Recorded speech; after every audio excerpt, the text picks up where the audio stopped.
Good afternoon, embryos. I don't know if it is the afternoon where you are at, where you are watching this, but it is here, so that's what we are going with now. I hope week 5 was good to you. I know it was pretty rough to escape that week unscathed. It seems like there were injuries going down all around. I don't know who owns OBJ in this league. I apologize, but I apologize for that. That OBJ will no longer be with you. I know I lost him in a 12-team PPR, and I lost Dalvin Cook the week before that. So on a team that wasn't doing great to start the season, they're looking like they're in a bit of trouble. So hopefully we got some depth. You're able to work that out. You're able to overcome those unfortunate circumstances. But that's not what we're here to do. We're here to give out some Week 5 awards and look forward into Week 6, which is inching closer to the halfway point of the fantasy football regular season. We are running out of time already. I can't believe it. So, Week 5. Higher than a kite award this week goes to Cell Slager with 133.7 points. You had Watson. You had OBJ before you got hurt. You had the Jaguars defense combining for 80.5 points by themselves. And then you also had 4 players with less than 10 points. So this could have been a much higher score. But in every single FLAFFL league, it was like this. You had a big chunk of players with the high scoring points, and then you had 3 or 4 players combined for 10 or less. So it's kind of weird to see this in all 3 leagues, but pretty cool at the same time.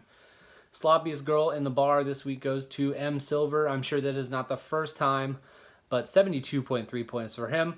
Would have lost to those 3 players that I mentioned above. I can't even read my own handwriting. The 3 players I mentioned above, Deshaun Watson, OBJ, and the Jaguars defense, would have been enough to defeat M. Silver, which is odd because they were actually playing each other, which means that the winner of this next award, Who Let You In, the winner of the most lopsided matchup, goes to Cell Slager, a 61.4 point victory.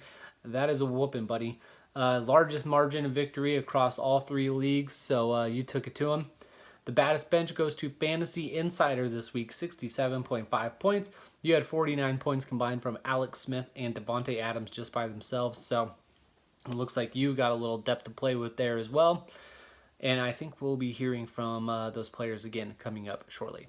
Not supposed to be here today award. This one is the first time we are giving this award out this season, the most unlikely winner based on record usually. This goes to the bench warmer this week. He was 1-3. He took down the then 3-1 Annie Packers, who after starting the year 3-0 has cooled off a little bit with 2 consecutive losses.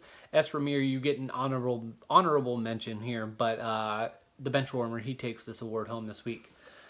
Tighter than a crab's vagina, the winner of the closest matchup goes to JJ Knight with a 4.2 point victory. More close matchups in this league than in all the other leagues, but for the most part, there were a lot of one-sided matchups here. Not a ton of close ones. I think the closest margin of victory across all the leagues was about 3.6 points. So, you know, in a season where we've already seen finals with less than 1 point, this is a little bit of a bigger spread. Milk was a bad choice. We've got a few of these to hand out today. First one up is Darth Peachy with John Brown. If you would have started John Brown over Zay Jones, most of these are fun because it's not obvious, but this one is one that I came across that I was kind of surprised that it even happened because Zay Jones has done absolutely nothing, and he's been healthy and active all season long.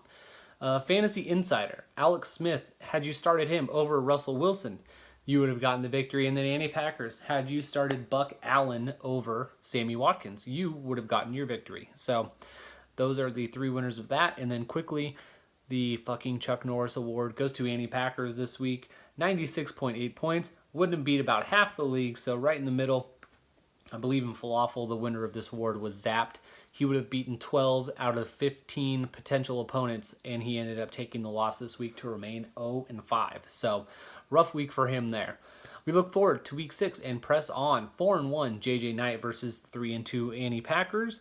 That is the game of the week right now. We've got 4-1 Evan versus 1-4 Cheesy in the most lopsided game of the week. 3-2 S. Ramir versus 3-2 CB. 3-2 Go Pack Go going up against 2-3 Cell Slager. 2-3 Fantasy Insider going up against 2-3 Benchwarmer. And then 2-3 M Silver going up against 1-4 Darth Paikai. So this is the only league across all leagues that does not have an undefeated player and doesn't have a player that is yet to get a win. So I don't know if I mentioned that last week, but whatever. Now you know twice. I will talk to you guys after Week 6 as we head into Week 7. Good luck in all your matchups. Peace.